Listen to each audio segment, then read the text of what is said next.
Hello, welcome to the engineering problem solving series. This is the first lecture. We are in section one, which will be classified as ubiquitous units. This is on the Knowledge is Power channel, Knowledge is Power educational videos. In this lecture here today, we're going to cover quite a few things. We're going to cover the metric unit, or the metric system, I'm sorry, the metric system, why it's important, we're going to briefly touch on the fundamental dimensions. And we're going to talk about a couple of the other ones that are common around the world, the other unit systems. We're going to look at conversion procedure for units. I'm going to teach you guys a very handy way of doing this called the train and track method, which was taught to me by the doctor that originally taught me. We're also going to look at conversions involving multiple steps. That's very important. And we're going to just discuss things like other new units, brand new units that get invented every day. So to kick this off, we're going to start off in the metric system, guys. So what we're going to first start off by doing is we're going to draw a little table here. And this table is going to be used to outline our fundamental dimensions. Now, I want you guys to understand fundamental dimensions is something that we're going to touch on in a later lecture. And we're going to understand the importance of it. But fundamental dimensions, just a brief discussion of fundamental dimensions, is we're going to look at the things that we measure. So when we're looking at the units that we measure in, like say you're measuring how many feet the wall is in your room, or how many seconds it takes to cook whatever it is that you're eating in the microwave. What we're really measuring when we're looking at those feet is we're measuring a length, right? And when we're looking at the seconds, we're looking at a time. So we're looking at the things that we measure. So let's get this going. We're going to just turn off the pen, see if I can do this a little better here. It's not too bad, not too bad. See, I got 1, 2, 6, 7,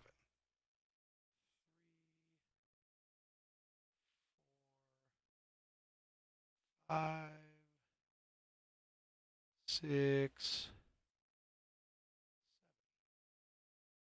All right, that was so good. We're gonna just cut them into some chunks. This chunk doesn't need to be very large. This chunk needs to be somewhat larger.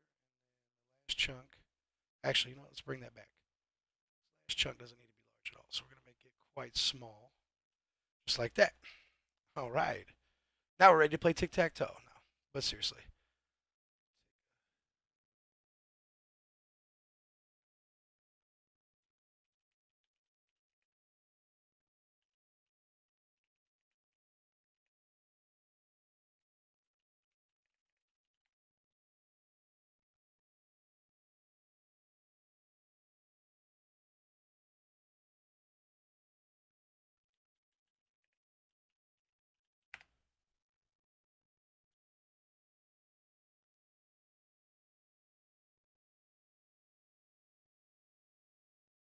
Okay.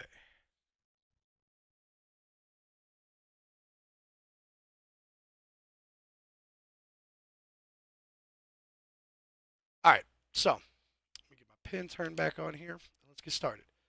So we already discussed length. Sorry that I have sloppy handwriting. Just try to bear with me. Hopefully it's able to be seen. And also, so you guys know, I'm going to try to link to my Google Documents these sheets that we work on every time I do one of these videos, so that you could use them for a study reference or anything like that.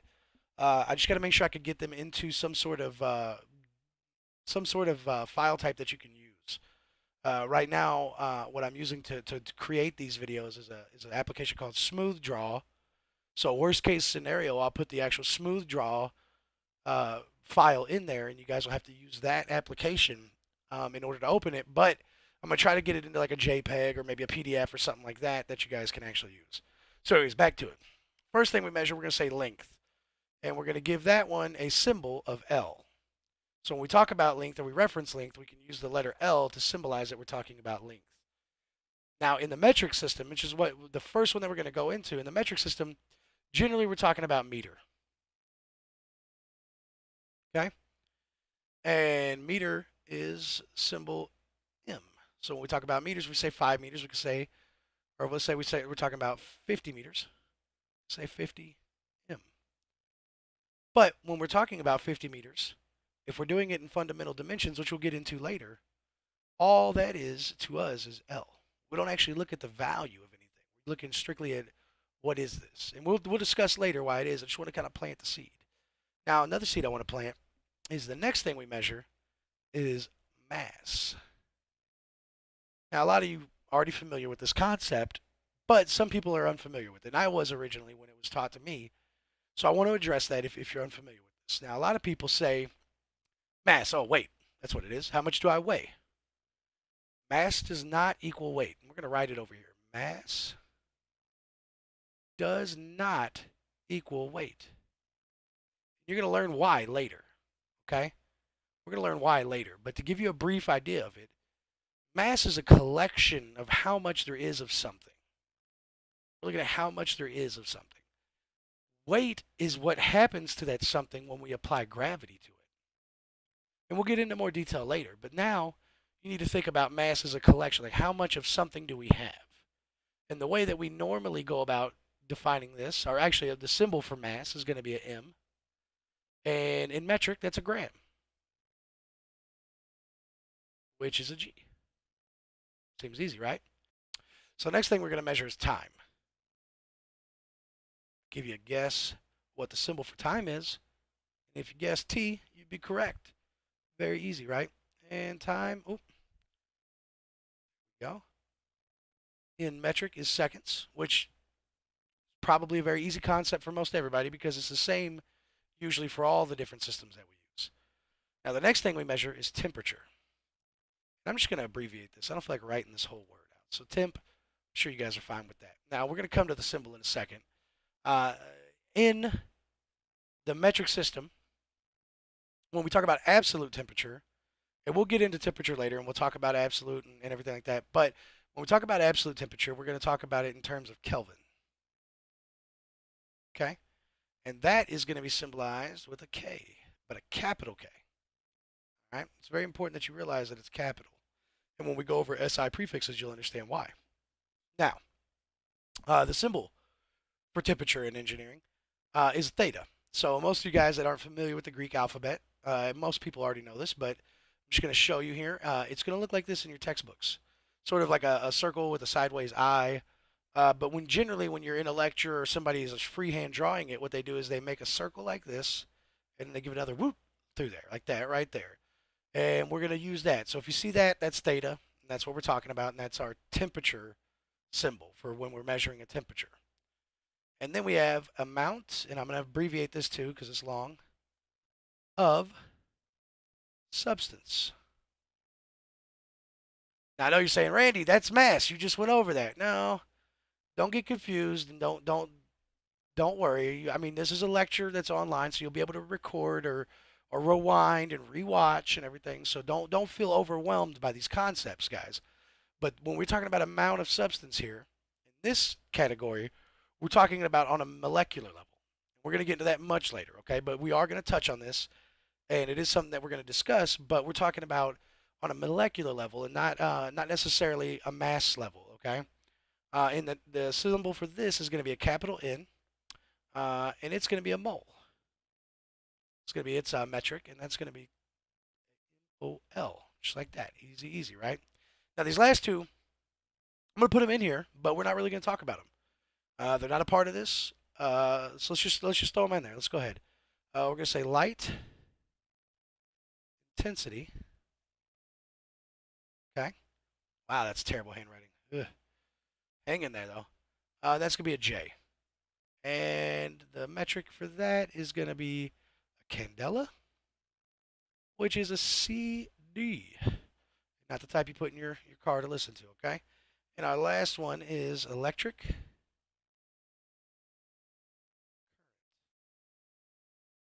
That's going to be classified with a capital I, and it's going to be an ampere. A. Now, the electrical current stuff, I'm going to tell you right now, it's very fun, it's very fascinating, very interesting. We probably won't get into it in this course, but I encourage you guys to grab a textbook for engineer problem solving and look into it yourself, especially if you're a fan of electronic cigarettes like I am. This definitely directly applies to that, and it gives you a better understanding of what it is that you're purchasing and things of that nature. All right, moving on. Let's talk about first. Let's clean up some of the space here. We're gonna just erase these things here. Get rid of these little extra bars. All right, bringing it back. Let's talk about these SI prefixes.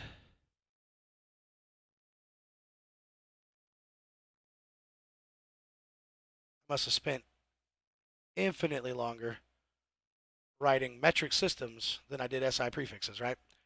All right, so the first thing to understand is that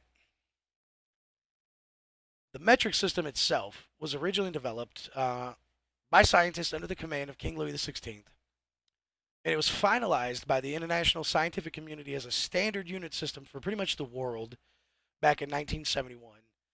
Some countries like Britain were early on the ball with it, and they converted over to the metric system entirely in 1965, I believe. Um, and it's a very good system, and here's you're gonna understand why. So the point of SI prefixes, first off, is to remove things. Like if I had to tell you, let's go to the store, and you said, how far is the store? And I said, oh man, it's 17,000 meters that direction. What? That's a large number, Randy. Why can't you just make it more simple? Well, that's what the SI prefixes are for.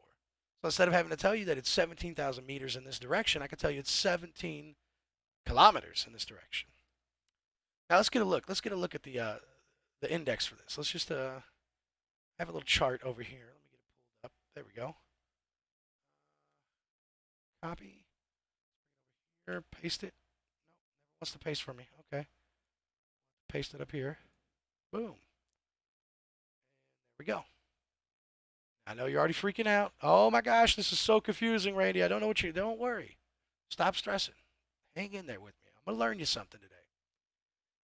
Now, what you have to understand is, let's say we're talking about the American system, right? When we're talking about the American system, we're talking about every value that we move has some sort of conversion value that doesn't match the previous. So let's talk about a fundamental dimension length. Talk about length. And the AES, which we're going to introduce here in a second, which is the American Engineering System, right? The AES, we're talking about, let's say, yards. We want to convert this to feet. It's 3 feet to a yard, right? If we want to convert feet to inches, that's 12 inches to a foot. These numbers are odd. This doesn't make any sense. They're not standard. But with the SI prefixes, we move in groups in multiples of 10. Everything becomes significantly easier. And we don't have this different name that we have here for each unit, okay? We have a meter. And a meter can be a centimeter or kilometer. It's all meters, guys. It's much easier to follow, right? And then we look over here and we have a chart that tells us what we're looking at. These charts, you're going to find these in every textbook. So when you get into the class, if you're taking this class and you're watching this this lecture as a precursor to that, and you're just trying to prepare yourself for what's coming, when you get in there, or if you're already in the class, you know, when you get your book, there's going to be a chart very similar to this, if not this exact same chart, inside the front page of that book. And this chart is going to be the bread and butter of you getting these conversions done a lot of the times. So I want you to understand what we're looking at. So let's look at millimeters. Okay? Right here. Boop, boop, boop. Millimeters. It says 10 to the negative 3 is a milli or M. And we're going to look at, on this side, we're going to look at kilometers. And it says over here 10 to the positive 3 is a kilo or a K. That's a lowercase k, right? We don't want to confuse this lowercase k with the capital K up here that we use for Kelvin. It's a lowercase k. Now, what does this mean, Randy? What are you going on about? Explain yourself. So if we're looking at how a millimeter relates to a meter, okay, we're saying that 1 millimeter is 10 to the negative 3 of a meter. Now, this may be confusing to you. Maybe somebody that's watching this hasn't understood or learned how scientific notation works. So let's talk about scientific notation for just a second. I'm going to take a drink. If you can't tell, my voice is a little gone. It'll come back, though, don't you worry. Scientific notation is typically expressed in the form of, let's do number, dot, number, number, number, times 10 to the n. And these numbers are any number, any integer. So what we're basically getting at here is that when we look at scientific notation, we display one number followed by 3 decimals times 10 to the n, and n is some decimal. And when we look at engineering notation, it's pretty much the same thing, except we add 2 more numbers here. We want 3 numbers here, followed by 3 numbers, times 10, and what they say is 10 to the m. M is a integer in multiples of 3. And we're not going to worry about all of this right now. What we're basically saying when we look at this stuff, on this side, we're saying that 1 millimeter, okay, on this left side, 1 millimeter is equal, how does it relate to the meter? So it is equal to 10 to the negative 3 meter. Okay? So if you just imagine, let me change the color of my cursor here. If you just imagine putting an M in every one of these going down, including over here, it makes more sense. This thing is written in a way that's confusing. I find it confusing, and students have found it confusing, but it makes more sense. So, 1 millimeter is equal to 10 to the negative 3 meters. Now, what does that mean, Randy? How do I do this? Don't worry. This is not as complicated as it may seem. And for those of you that are not as super familiar with exponents or scientific notation, we're going to make this super duper simple for you. When we're looking at 10 to the negative 3, we could basically say we have our 1, okay? And what it should look like in scientific notation pretty much would be 1 times 10 to the negative 3. And what this is we're going to take our 1. Okay, so I'm going to move over here. Boop. We're going to take our 1, and we're going to give it a decimal afterwards.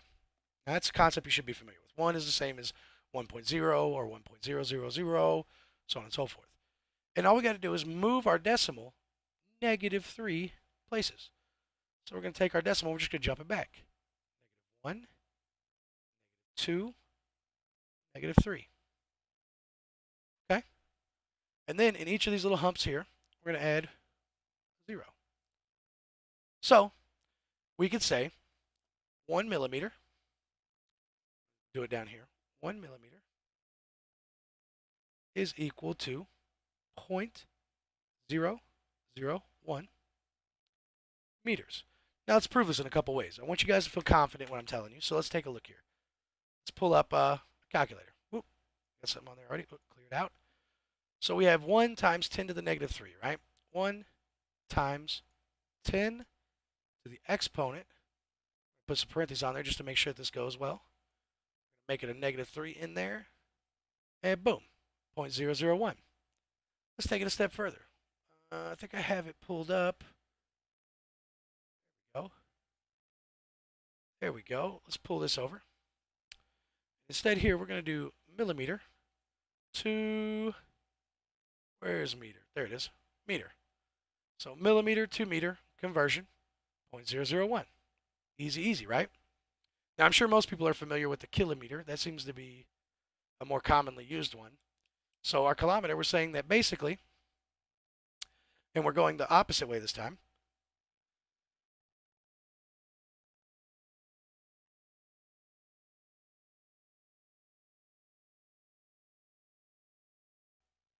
Sorry about that brief pause. I had a cough. We're going the opposite way this time. So instead of saying that 1 millimeter is equal to 0.001 meter, here we're going to say 10 to the 3 meters is equal to 1 kilometer. And let's do it again. I'm going to cough again. I'm going to pause one more second, guys.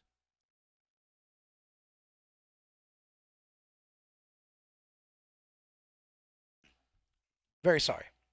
Let me get a drink opened up here. There we go. A little soda for the throat. All right. So 10 to the 3. Let's do it again. Let's do it again. We got 1 and times 10 to the 3. This time it's not a negative 3.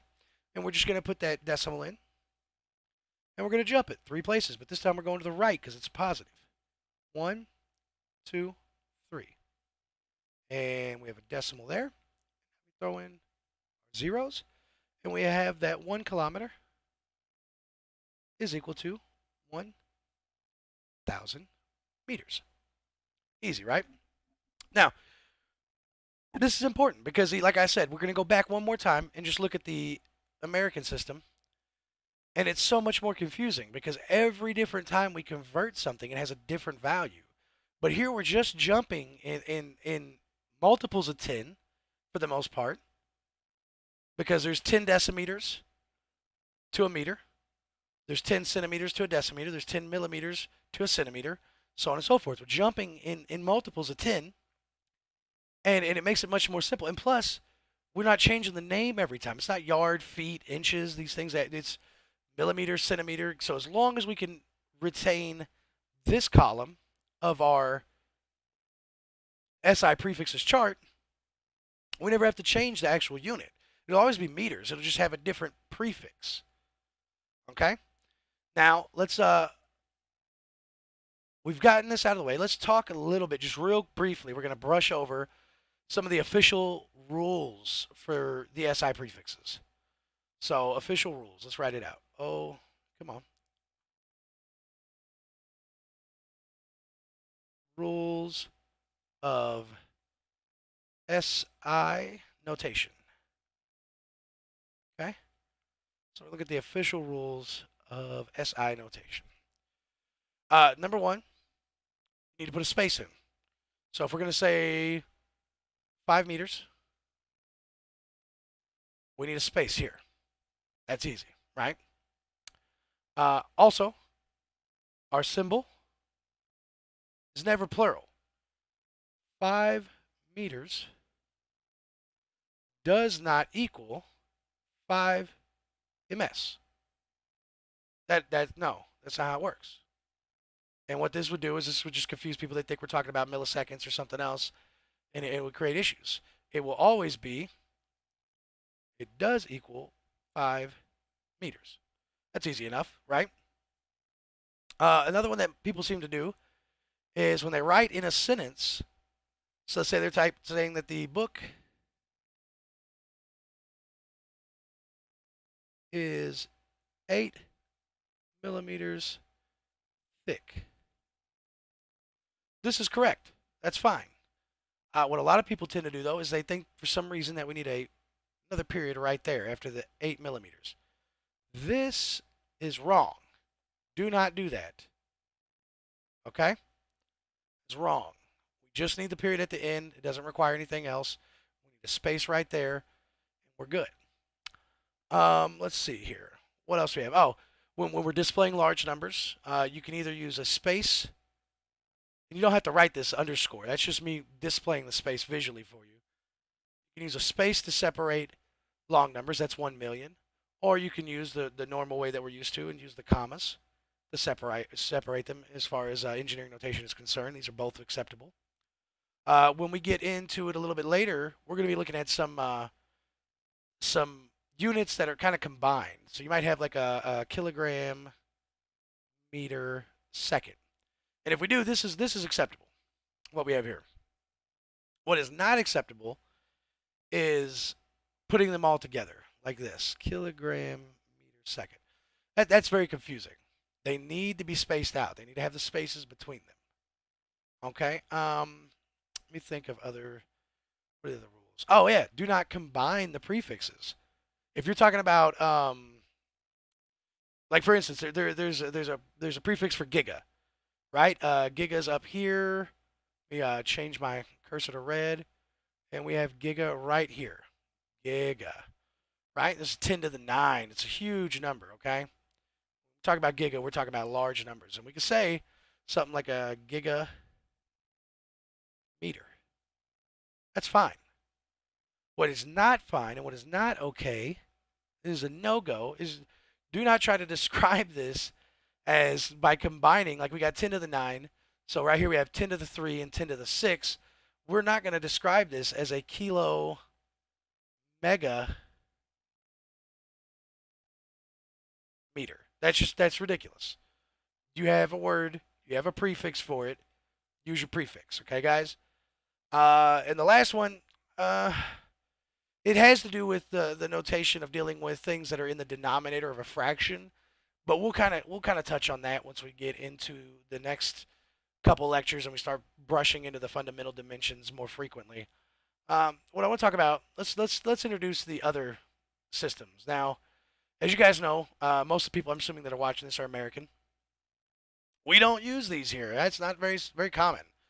Other unit systems, and we're not alone in that. I mean, there's other countries like Liberia doesn't use the metric system. Myanmar doesn't use the metric system.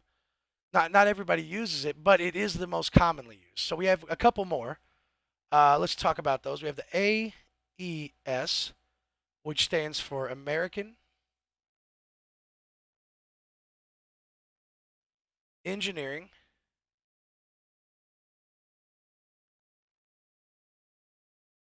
Pin cut out on me there for a second. That was weird. System. And then there's also the US CS. And there's not much difference between these two, by the way. I just want to point that out now. This is the United States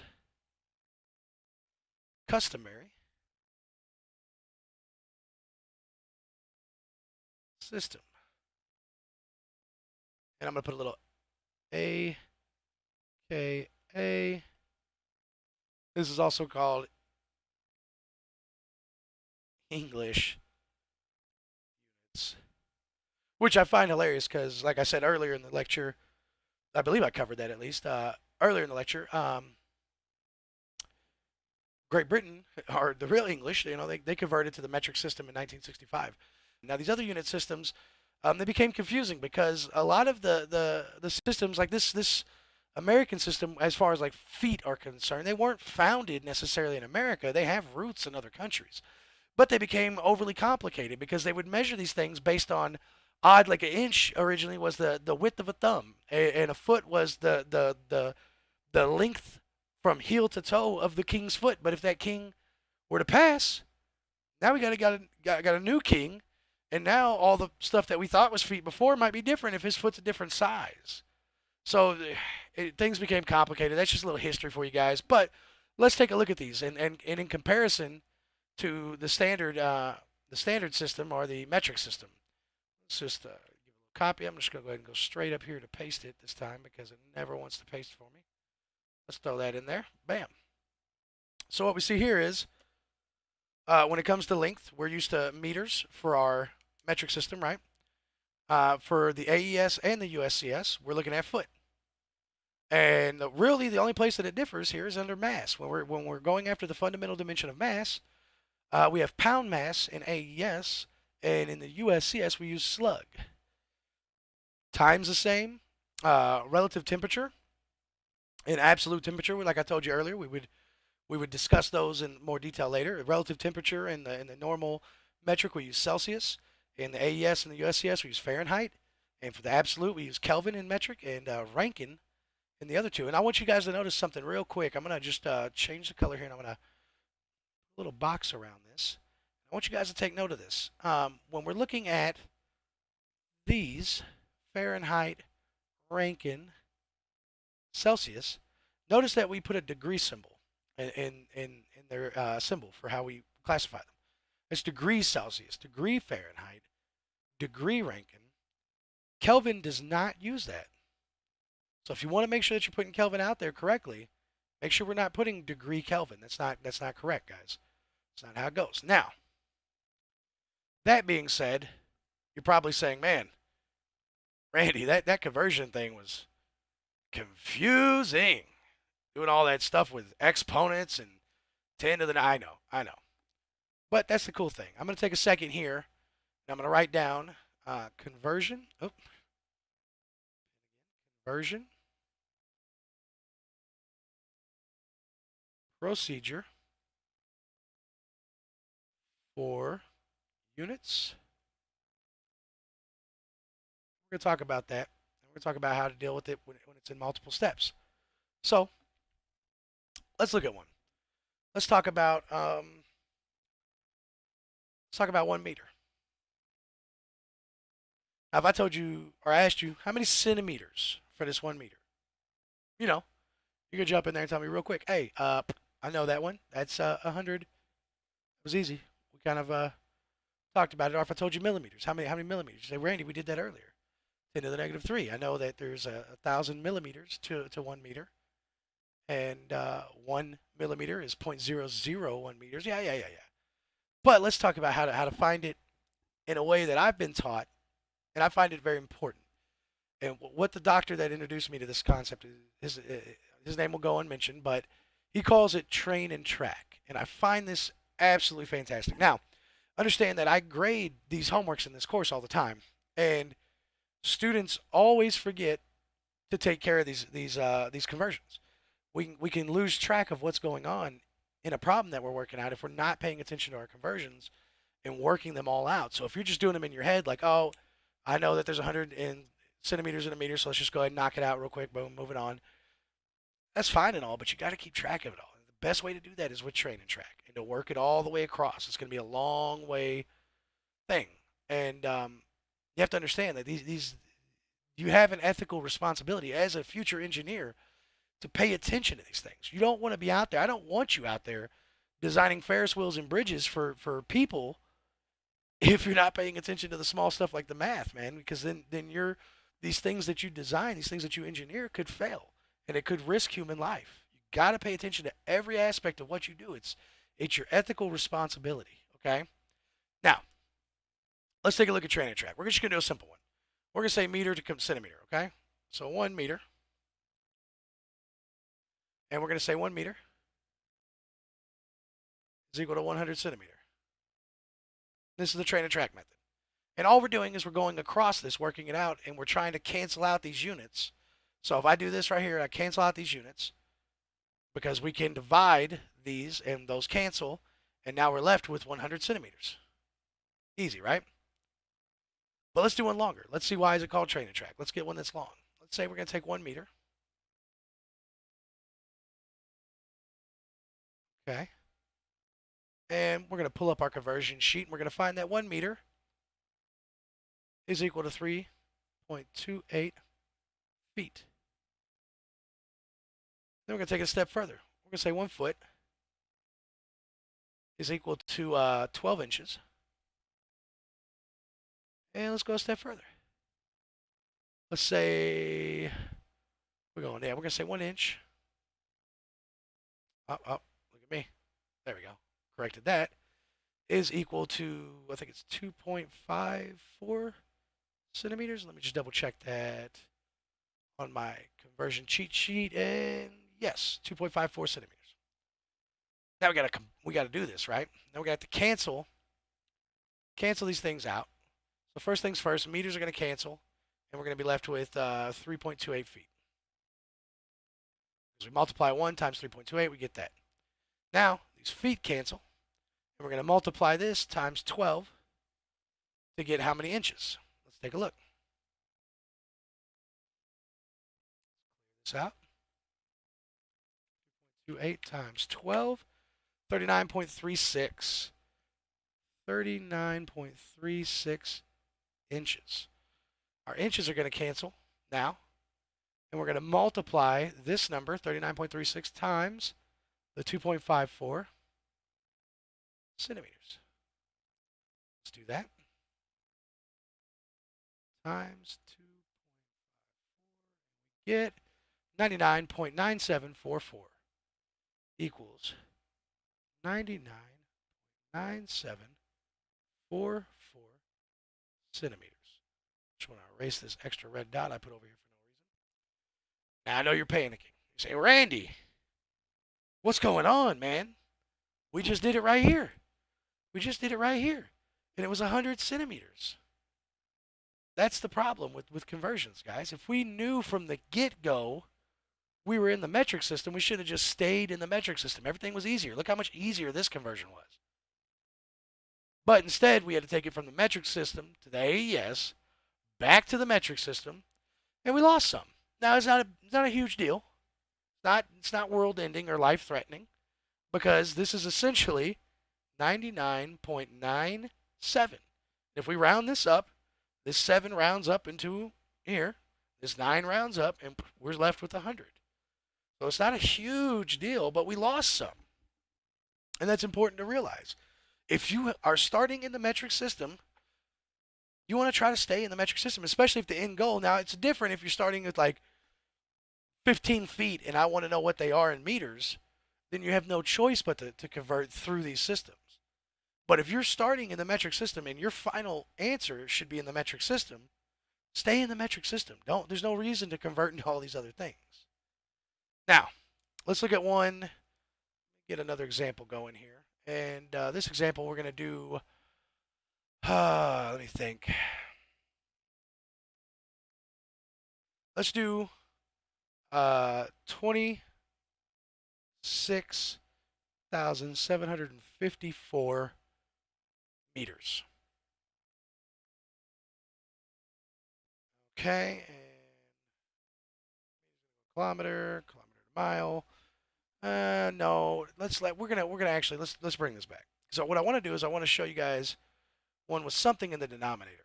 So we're gonna put something in the denominator. Let's do 9.8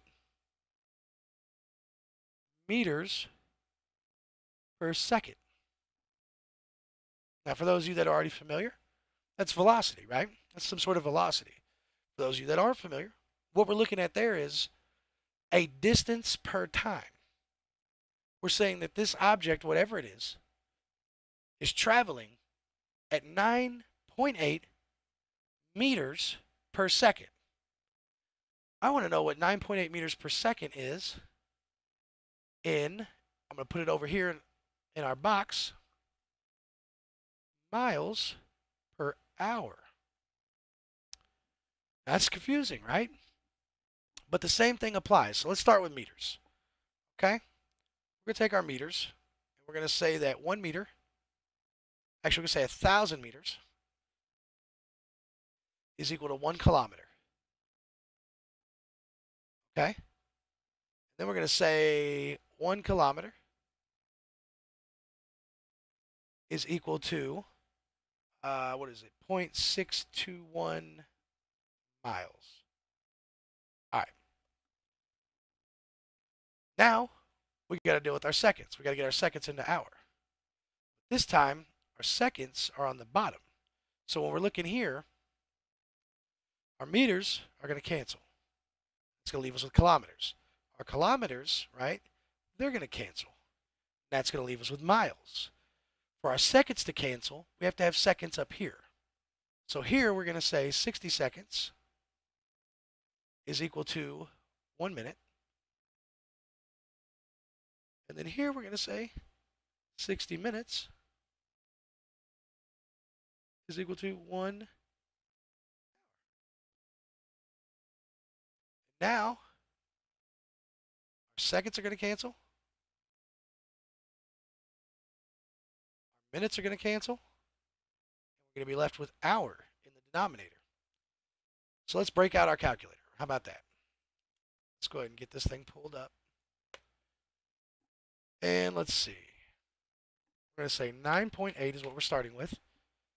And the first thing we're going to do is in this square here, we have to divide it by 1,000. Divide by 1,000. All right. Now we have to multiply it because we have a 1 in the denominator, so that's irrelevant. We don't pay attention to that. I have to multiply it by 0.621. So let's go 0.621. Get that. Now we have to multiply this by 60 seconds and 60 minutes. 60 seconds by 60 minutes. And we get 21.90888 miles per hour. Now, let me see if I can find a conversion for that real quick. Let me see if I can find, see if there's a velocity. Speed, yeah, let's try that. Miles, foot per second, meters per second. There we go. 9.8. 9.8 meters per second is, boom. 9.8 meters per second is 21.922 miles per hour. We got 21.90888. And that's very close. It's very close. It's only off by a little bit. And that could be just the conversion values we used, or maybe there's a more efficient way of converting it that we didn't take. But yeah, same thing here. 9.8 meters per second. So that's basically how you deal with these conversions. Always go through this step-by-step process, guys. Always go through this step-by-step process. And this step-by-step process will never lead you wrong, and you'll never leave things out, and you'll almost always come to the correct answer. And it also keeps track of things like when you get crazy kilogram, meter, squared, second cubed over degree Fahrenheit. When you get crazy things like this and you're trying to convert these into something else, you'll keep track of how these things cancel. Keeping track of how these things cancel makes a huge difference. And if you don't keep track of how these things cancel, you're going to come to the wrong result. Okay? The last thing we're going to talk about is we're not even going to write it out. We're just going to basically brush over it. And we're going to talk about new units. Now, I know you might be saying, well, this is all, I mean, you already said that this was done by King Louis XVI, and Britain adopted this metric system in 1965, and it was accepted by the international scientific community in 71. What are you talking about, new units? New units exist, guys. They're getting created. As early as, let's see, 1999, there was a unit that was invented called the Catal, which was added to the metric system as a unit that basically measured the catalytic activity used in biochemistry. There's new units that get created all the time, guys. And the same thing, though, the same thing applies. If you have the metrics and know the conversion values, this process will never fail you, and it will always work. That's all we have for this lecture right now. Remember, guys, if you enjoyed the content, found it helpful, like, subscribe, turn on the notifications, drop me a comment. If you have something that you have questions on, I'll do my best to answer the questions. I'm a busy person, but if I see a question on there and I have the time to answer it, I'm going to try to answer all you guys' questions. I appreciate you guys for watching this, and have a wonderful day.